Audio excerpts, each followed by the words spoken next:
So, class 9th student, we are going to solve exercise 10.3. Draw different pair of circles. Circle आप कीजिए, draw कीजिए pair. पहली तो possibility ये है, एक सर्किल ये है और एक सर्किल ये. तो आप देख पा रहे हैं कि इन दोनों सर्किल में कोई भी पॉइंट एक दूसरे को टच नहीं कर रहा. पॉइंट वाली बात मैं क्यों कर रहा हूं अभी आपको समझ में आएगा. एक दूसरी कंडीशन ये भी है, एक केस तो ये हो गया. दूसरा केस, इस सर्कल एक दूसरे को केवल एक पॉइंट पर इंटरसेक्ट कर रहे हैं, केवल सिंगल पॉइंट पर इंटरसेक्ट कर रहे हैं. ठीक है ना, टच कर रहे हैं, इंटरसेक्ट कर रहे हैं. और इसमें एक पॉसिबिलिटी और है ऐसे ही कि सर्कल के अंदर ही सर्कल बना रखा है आपने, लेकिन वो भी उसको केवल एक जगह पे टच कर रहा है. यानी इस केस में आप क्या देख पा रहे हैं, इस केस में एक जगह भी नहीं टच कर रहा है, इस केस में वन पॉइंट पे कर रहा है. एक केस और बचता है,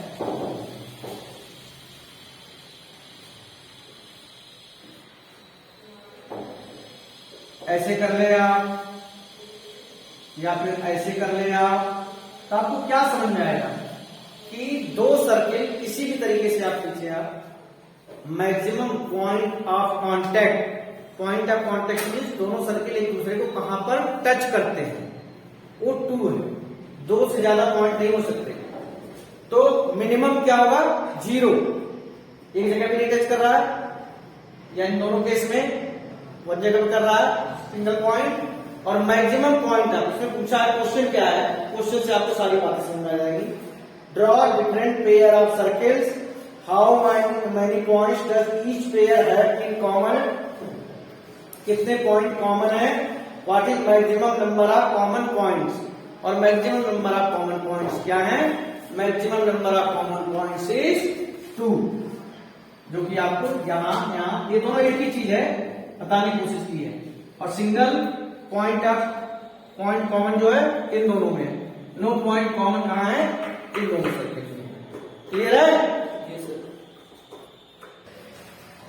क्वेश्चन नंबर 2 जो है आपने इस एक्सरसाइज का, सपोज कीजिए किसी बैंगल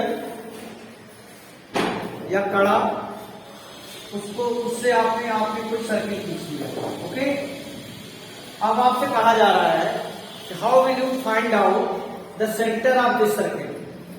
मतलब किसी बैंगल जिसे आप चूड़ी कहते हैं या कंगन से आपने कोई सर्किल खींच लिया और आपसे कहा जा रहा है कि आप इसका सेंटर पता करो. क्या पता करो, सेंटर. ऐसे केस में आपको कुछ नहीं करना है, आप दो कॉर्ड खींचिए. बस इस बात का ध्यान रखना कि दोनों कॉर्ड एक दूसरे के पैरेलल ना हो. एक AB खींच लिया, दूसरा CD खींच लीजिए. लेंथ का कोई इसमें इश्यू नहीं है.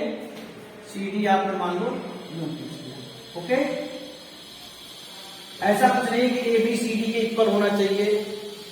कॉर्ड खींच लीजिए. इसलिए अब आप AB का परपेंडिकुलर बाइसेक्टर, एक ऐसी लाइन खींचिए जो AB को 2 इक्वल पार्ट में डिवाइड कर रही हो और 90 डिग्री का एंगल बना रही हो. तो उसके लिए आपको बताया गया कि कंपास में इसका आधा से ज्यादा रखिए, एक आर्क ऊपर और एक आर्क नीचे. और A से भी ऐसे एक आर्क ऊपर और एक आर्क नीचे. यही तो होता है परपेंडिकुलर बाइसेक्टर. और परपेंडिकुलर बाइसेक्टर खींच लिया आपने. बिल्कुल ऐसे ही CD का भी परपेंडिकुलर बाइसेक्टर खींचिए. तो C एक आर्क ऊपर और एक आर्क नीचे, और D पे रखे वैसे. अच्छा, आधे से ज्यादा आर्क क्यों लेते हैं, हाफ लेंथ से ज्यादा क्यों लेते हैं, क्योंकि अगर आप हाफ लेंथ से कम लेंगे तो फिर ये आर्क एक दूसरे को इंटरसेक्ट नहीं करेंगे ना. इसलिए कहा जाता है कि हाफ से ज्यादा. तो C से लिया इधर और D से भी लिया इधर और फिर आप ज्वाइन कर देंगे. आपने AB का परपेंडिकुलर बाइसेक्टर खींचा और CD का भी परपेंडिकुलर बाइसेक्टर खींचा. The point of intersection of perpendicular bisector of AB and CD, यानी AB और CD के परपेंडिकुलर बाइसेक्टर जिस पॉइंट पर इंटरसेक्ट करेंगे that will be the centre of the circle. यानी किसी भी सर्किल का सेंटर आप पता करना चाहते हैं तो दो कॉर्ड खींच लीजिए। कितने कॉर्ड? दो कॉर्ड। लेकिन बस वो दोनों कॉर्ड एक दूसरे के पैरेलल ना हो। पैरेलल क्यों ना हो उसके पीछे वजह है, मान लो कोई बच्चा है वो इस तरीके से करता है कि सर एक कॉर्ड ये है और दूसरा वाला ये है, पैरेलल खींच लिया। ठीक है सर। तो इसका परपेंडिकुलर बाइसेक्टर कुछ ऐसे जाएगा और इसका भी परपेंडिकुलर बाइसेक्टर पूछेगा तो कुछ ऐसे आएगा। तब आपको कुछ पॉइंट ऑफ इंटरसेक्शन पता चल रहा है? नहीं चल रहा है ना। इसीलिए कहा जाता है कि जो कॉर्ड आप खींचे लेंथ अलग अलग हो सकती है, कर सकते हो, कोई दिक्कत वाली बात नहीं है, लेकिन आप दोनों कॉर्ड एक दूसरे के पैरेलल मत रखना। यानी एक आपने यहाँ खींचा, जरूरी नहीं जैसे मैंने किया वैसे करें आप। कोई बच्चा कहे सर मैं अगर ऐसे कर लूं तो कोई दिक्कत है क्या? एक कॉर्ड में ऐसे लूंगा दूसरा कॉर्ड में ऐसे ले लूं, ले सकते हो भाई। इसका परपेंडिकुलर बाइसेक्टर खींचोगे आप, खींचोगे नहीं, और इसका भी खींचोगे आप, एक दूसरे को जहां इंटरसेक्ट करेंगे। अब यहां पर देखो और भी क्वेश्चन बनते हैं कि in a circle two chords have been provided. इसी सर्किल में दो कॉर्ड दिए हैं। The point of intersection of two chords of circle is known as the point of intersection of perpendicular bisector. जो दो कॉर्ड दिए हैं उनके परपेंडिकुलर बाइसेक्टर जो आपने ड्रॉ किए हैं उनके पॉइंट ऑफ इंटरसेक्शन को क्या कहेंगे आप? Centre of the circle. और अगर किसी बच्चे को ये चीज नहीं आती कि यार परपेंडिकुलर बाइसेक्टर कैसे खींचते हैं, तो मैं बता दूं, छोटी क्लास में सिखाया गया, फिर भी मैं आपको बता दूं। जैसे कोई लाइन सेगमेंट है, इसका आप परपेंडिकुलर बाइसेक्टर खींचना चाहते हैं, यहां पर नीडल रखें कंपास का, हाफ से ज्यादा ले, एक ऊपर और एक नीचे, वैसे इधर रखें, एक ऊपर और एक, दिस इज द परपेंडिकुलर। अब हम थर्ड क्वेश्चन पे मूव करेंगे। क्या क्या है? Last question of exercise 10.3, question number 3। If two circles intersect at 2 point, दो सर्किल दिए बेटा और ये 2 पॉइंट पर इंटरसेक्ट करते हैं। Yes sir.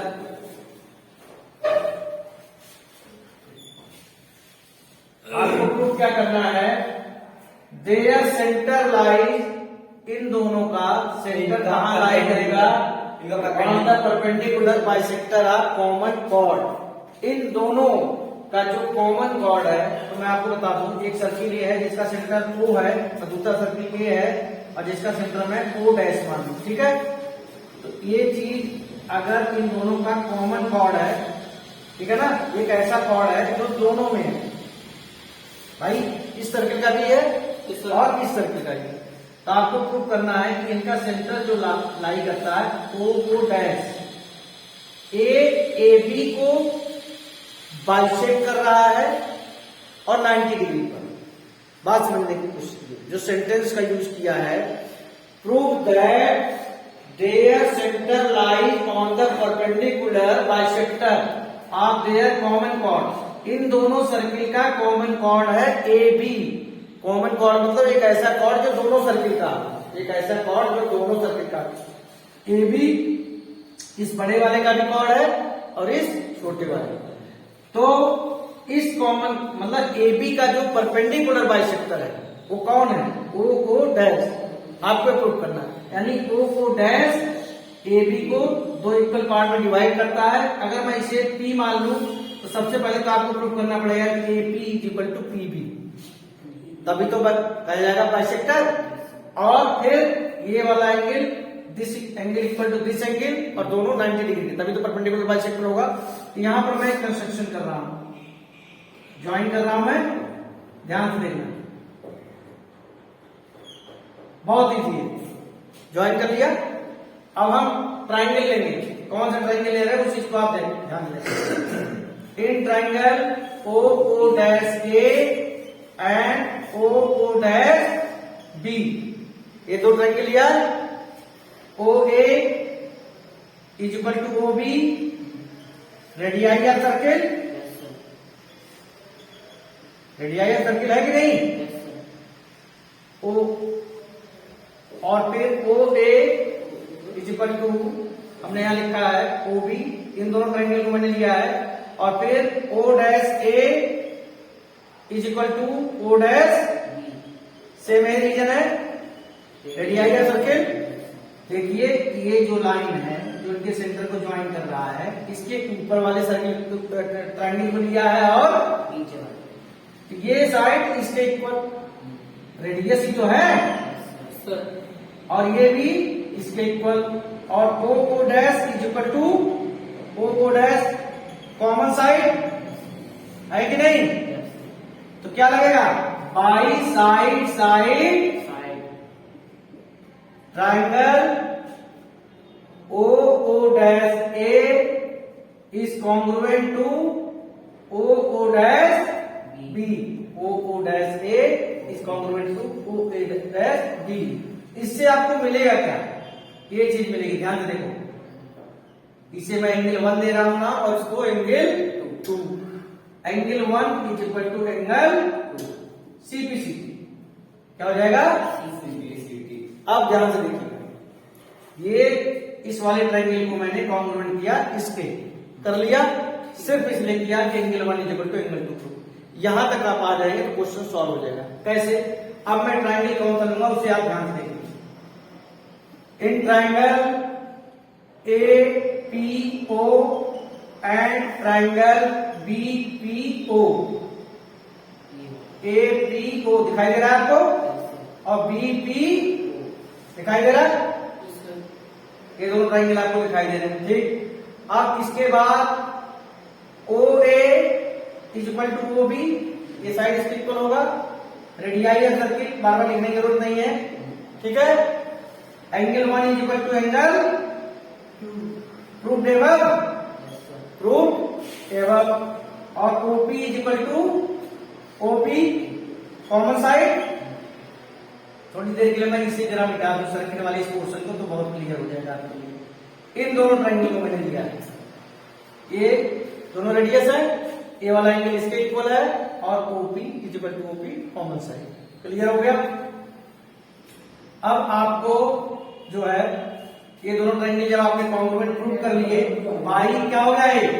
Side angle side, triangle APO congruent to triangle BPO, ये वाला ट्रायंगल इसके कॉन्ग्रुएंट हो गया। तो जैसे कॉन्ग्रुएंट हुआ, AP इज इक्वल टू क्या हो जाएगा? AP is equal to BP होगा कि नहीं हो?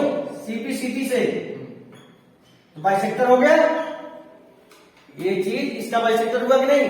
लेकिन अभी परपेंडिकुलर साबित करना है, प्रूव करना है कि नहीं परपेंडिकुलर। तो आप मान लो इसे एंगल 3P इधर लिख देता हूं मैं, और इसे मान लीजिए एंगल, ये दोनों ट्रायंगल आपने कॉन्ग्रुएंट किए हैं, तो एंगल 3 इज इक्वल टू हुआ एंगल 4 के CPCT से। अब आप मुझे बताइए कि एंगल 3 प्लस एंगल 4 180 डिग्री क्यों होंगे? जल्दी से बोलिए। लीनियर पेयर, क्या चीज? Linear pair. एंगल 3 की जगह हम क्या लिख सकते हैं? Angle 4 plus angle 4। Angle 4 plus angle 4, कितने एंगल 4 हो गए? 2 एंगल 4 180 डिग्री। एंगल 4 क्या आ जाएगा? 180 अपॉन 90 डिग्री। एंगल 3 आपने लिखा एंगल 4 के इक्वल है, इसका मतलब angle 3 is equal to angle 4 is equal to 90 degree. अब आप देखिए AP is equal to BP हो गया, AP is equal to BP, और angle 3 is equal to angle 4 is equal to, यानी ये 90 डिग्री भी हो गया। इसका मतलब O dash is perpendicular to AB and O dash bisects AB. What does it mean?